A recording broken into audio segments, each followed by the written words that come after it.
সে চেয়েছিল একটি সত্যিকারের প্রেমের কবিতা লিখতে। তার তো একটাই জীবন, মানুষের জীবনে প্রেমের চেয়ে নির্মল পিপাসার জল আর কি থাকতে পারে। সে আরও অনুভব করত প্রেমই কবিতার প্রাণ, তার শব্দ, তার ধ্বনি, তার মন্ত্র। কিন্তু তবু তার কবিতা একটার পর একটা, তার নিজের লেখা কবিতা, কি প্রেম, কি জল, এমনকি পায়ের নিচের শক্ত মাটি পর্যন্ত খুঁজে পেল না।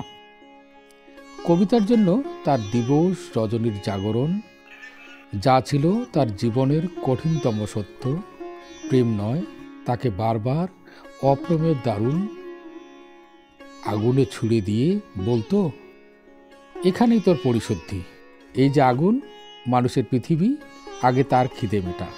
তোর সমস্ত কবিতা, তোদের সমস্ত কবিতা সে তার ক্ষুধার্ত জীব দিয়ে চেটে খাবে। তুই মূর্খ, জীবনের পাঠ এখান থেকেই শুরু কর। দেখতে দেখতে তার কৈশোর গেল, যৌবন গেল। এখন তার মাথার সব চুল সাদা, হাতের 5 আঙ্গুলের মাঘের শীত। মাঝে মধ্যে রাত দুপুরে ঘুমেতে না পারার যন্ত্রণায় সে চিৎকার করে উঠত, আমি একটি প্রেমের কবিতা লিখতে চাই, মাত্র একটি প্রেমের কবিতা।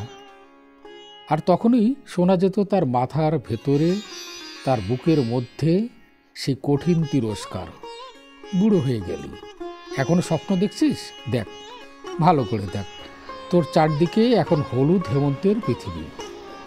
কিন্তু তারপর কি দেখছিস? ধান কাটা হয়ে গেছে, চাষিরা ঘরে ফিরে যাচ্ছে, কিন্তু মাঝখানে ও কি, ওরা কারা? দেখতে দেখতে তার পাকা ধানের হলুদ পৃথিবী খুন খারাপি লাল, লাল থেকে আগুন, আবার আগুন। আগুন, তুমি আমাকে সারা জীবন ধরে পুড়িয়েছ, কিন্তু আমি তো শুদ্ধ হলাম না, শুধু পুড়ে গেলাম। আমি সারা জীবন শুধু হাজার হাজার মানুষের দীর্ঘশ্বাস, তাদের সর্বনাশ আমার জটায় বেঁধে সরস্বতী নদীর জলে ঝাঁপ দিতে গেলাম। কোথাও তাকে খুঁজে পেলাম না। তুমি আমাকে কি শেখাও? আগুন, এই কি মানুষের জীবন? তার একটিমাত্র প্রেমের কবিতা, কবিতা তুমি এখন 3 ভুবনের কোন অতলান্ত অপ্রেমের মধ্যে ঘুমিয়ে আছো।